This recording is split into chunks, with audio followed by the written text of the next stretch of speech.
किसानों की खुली पोल, किया करोड़ों का नुकसान। अब होगी सख्त कार्रवाई, संपत्ति कुर्क कर होगी वसूली। नमस्कार, कैपिटल टीवी में आपका स्वागत है और मैं आपके साथ प्रिया बिस्ट।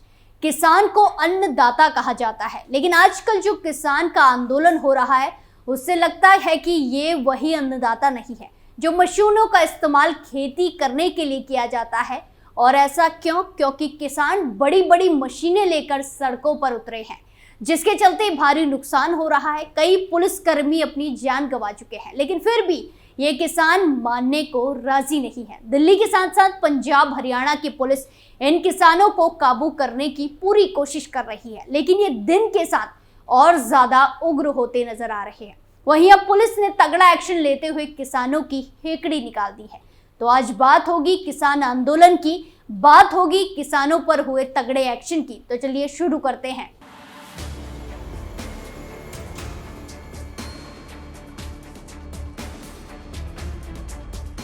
देश के किसानों का आंदोलन एक बार फिर सुर्खियों में है। साल 2020-21 की तरह किसानों ने दिल्ली में डेरा डाल दिया है। सड़कों पर कटीले तार, नुकीले कीर, कंक्रीट के बड़े बड़े बोल्डर, कंटेनर, बैरिकेडिंग, बड़ी तादाद में पुलिस का पहरा। आजकल देश की राजधानी दिल्ली की सीमाओं का यही हाल है।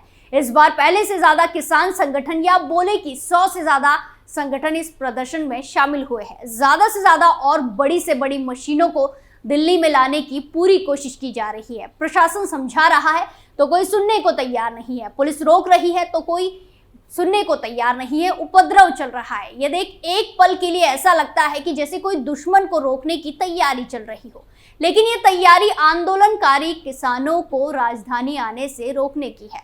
गौर किया जाए तो अजीब बात यह है कि सब कुछ लोकसभा चुनाव से ठीक पहले होना शुरू हुआ है, और जिस तरह से किसान दिन के साथ और उग्र हो रहे हैं और जिस तरह के बयान सामने आ रहे हैं, उनसे मालूम पड़ रहा है कि इस प्रदर्शन का मकसद किसानों का भला नहीं बल्कि सिर्फ और सिर्फ राजनीति करना है।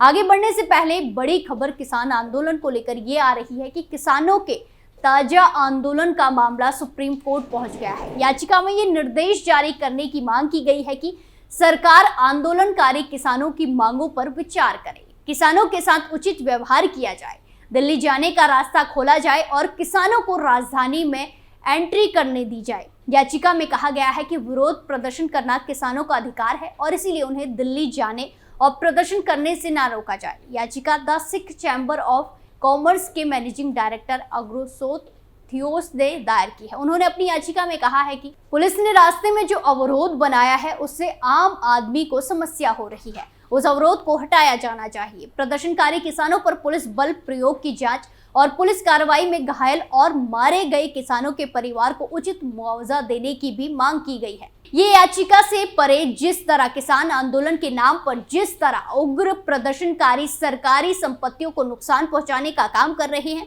उसे देखते हुए हरियाणा की अंबाला पुलिस ने सख्त कदम उठाया है। अंबाला पुलिस ने कहा है कि सरकारी संपत्ति के नुकसान की भरपाई इन्हीं आंदोलनकारियों की संपत्ति से की जाएगी। इसके लिए संपत्ति की कुर्की और बैंक खातों को सीज करने की कार्रवाई शुरू कर दी गई है। वहीं आपको बता दें कि 22 फरवरी 2024 को जारी प्रेस नोट में अंबाला पुलिस ने कहा है कि 13 फरवरी 2024 से किसान संगठनों द्वारा किसानों द्वारा दिल्ली कूच को लेकर शंभू बॉर्डर पर लगे बैरिकेड्स को तोड़ने के लगातार प्रयास किए जा रहे हैं और पुलिस प्रशासन पर पत्थरबाजी, हुड़दंगबाजी करके कानून व्यवस्था बिगाड़ने की कोशिश भी हो रही है। इन सबसे सरकारी और प्राइवेट संपत्तियों को काफी नुकसान हो रहा है। पुलिस ने कहा है कि वो अब आंदोलनकारियों द्वारा सरकारी और प्राइवेट संपत्ति को पहुंचाए गए नुकसान का आकलन कर रहे हैं।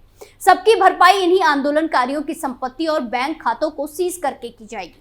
पुलिस की माने तो उन्होंने इस संबंध में पहले ही सूचित किया था कि अगर सरकारी संपत्ति को नुकसान हुआ तो वो ये कार्रवाई करेंगे। हालांकि पिछले कुछ दिनों में फिर भी ऐसी घटनाएं सामने आई, जिसके बाद पुलिस ने ये नोट जारी किया है। इसके अलावा हरियाणा सरकार ने किसान नेताओं के खिलाफ NSA के तहत कार्रवाई करने की बात कही थी, लेकिन बाद में इस फैसले को वापस ले लिया गया। हालांकि पुलिस ने अपील की है कि किसान नेताओं को आंदोलन शांतिपूर्वक करना चाहिए। दरअसल अंबाला पुलिस ने गुरुवार को बताया कि 13 फरवरी से दिल्ली चलो मार्च को लेकर शंभू बॉर्डर पर लगाए गए बैरिकेड्स को तोड़ने के लिए प्रदर्शनकारियों द्वारा लगातार प्रयास किए जा रहे हैं।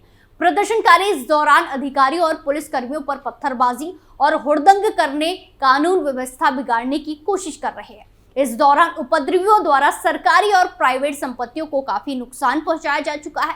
इस आंदोलन के दौरान करीब 30 पुलिसकर्मियों को चोटें आई है। एक पुलिसकर्मी का ब्रेन हेमरेज और 2 पुलिसकर्मियों की मौत हो चुकी है। इस आंदोलन में कई किसान नेता सक्रिय भूमिका में हैं और कानून व्यवस्था को बिगाड़ने का काम कर रहे हैं।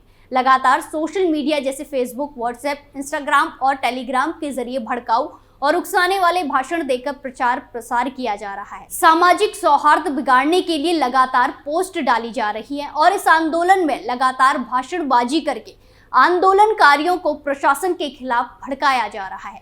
प्रशासनिक अधिकारियों, सरकार के खिलाफ गलत शब्दों को भरपूर किया जा रहा है। आंदोलन की आड़ में उपद्रवियों द्वारा भयंकर उत्पात भी मचाया जा रहा है। पुलिस ने बताया था कि आपराधिक गतिविधियों को रोकने और कानून व्यवस्था बनाए रखने के लिए राष्ट्रीय सुरक्षा अधिनियम 1980 की धारा 2(3) के तहत किसान संगठनों के पदाधिकारियों को नजरबंद करने की कार्रवाई प्रशासन द्वारा अमल में लाई जा रही है, ताकि आंदोलन के दौरान कानून व्यवस्था को कायम रखा जा सके और सामाजिक सौहार्द बिगाड़ने से रोका जाए। हालांकि बाद में इस आदेश में संशोधन कर इसे रद्द कर दिया गया और फिर से एक वीडियो शेयर कर अंबाला पुलिस ने बताया कि विरोध प्रदर्शन कर रहे किसान नेताओं के खिलाफ राष्ट्रीय सुरक्षा कानून यानी कि NSA नहीं लगाया जाएगा। ये घोषणा अंबाला पुलिस के उस ट्वीट के बाद की गई जिसमें आंदोलन कर रहे किसानों पर NSA लगाने की बात कही गई थी। अब अंबाला पुलिस का वो ट्वीट भी डिलीट कर दिया गया है। वहीं ये भी जानकारी सामने आई है कि अंबाला पुलिस की तरफ से भारतीय किसान यूनियन शहीद भगत सिंह के राष्ट्रीय अध्यक्ष और किसान मजदूर मोर्चा के सदस्य अमरजीत सिंह मोहड़ी के घर पर पुलिस का नोटिस चस्पा किया है। इसमें लिखा गया है कि अमरजीत सिंह उस प्रदर्शन में अहम भूमिका में है जो अब उग्र हो रहा है। अगर प्रदर्शनकारी सरकारी संपत्ति को नुकसान पहुंचाते हैं तो फिर मोहड़ी की संपत्ति से भी भरपाई की जाएगी। वहीं एक तरफ जहां पुलिस प्रशासन इस आंदोलन को दिल्ली आने से रोक रहा है, तो वहीं दूसरी तरफ MSP पर कानूनी गारंटी के साथ कई मांगों को लेकर पंजाब के किसान 10 दिन से धरना दे रहे हैं। किसान पंजाब के शंभू बॉर्डर पर डटे हुए हैं। इधर दिल्ली के बॉर्डरों पर भी बैरिकेड्स लगाए हैं। पुलिस हाई अलर्ट पर है, लेकिन सरकार से चौथे दौर की बातचीत फेल होने के बाद किसानों ने 21 फरवरी को दिल्ली मार्च की तैयारी की थी। किसान संगठनों ने साफ कर दिया था कि अब किसानों का आंदोलन लंबा चलेगा। हालांकि एक किसान की मौत के बाद किसान संगठनों ने दिल्ली मार्च का प्लान टाल दिया। संयुक्त किसान मोर्चा की चंडीगढ़ में हुई मीटिंग के बाद शुक्रवार को देश भर में ब्लैक डे मनाने का ऐलान किया गया।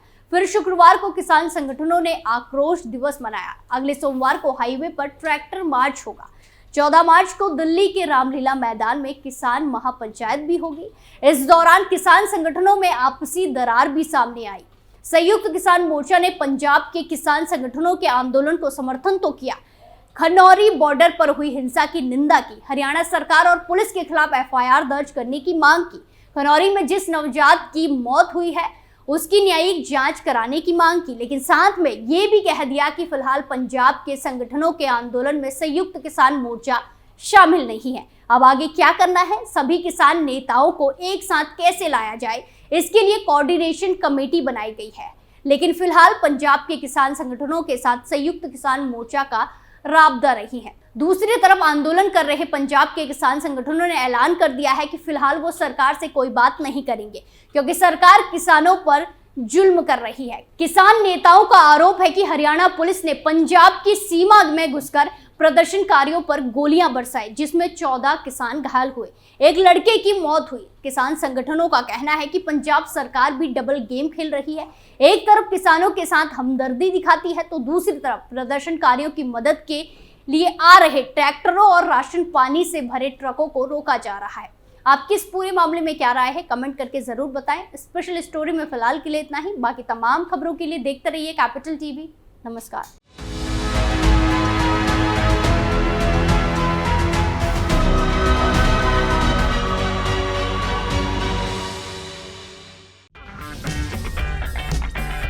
अगर आपको हमारा वीडियो पसंद आया हो तो इसे लाइक करें, हमारे चैनल को सब्सक्राइब करें और हाँ, बेल आइकन दबाना ना भूलें ताकि आप तक हमारे वीडियो की नोटिफिकेशन पहुंचती रहे।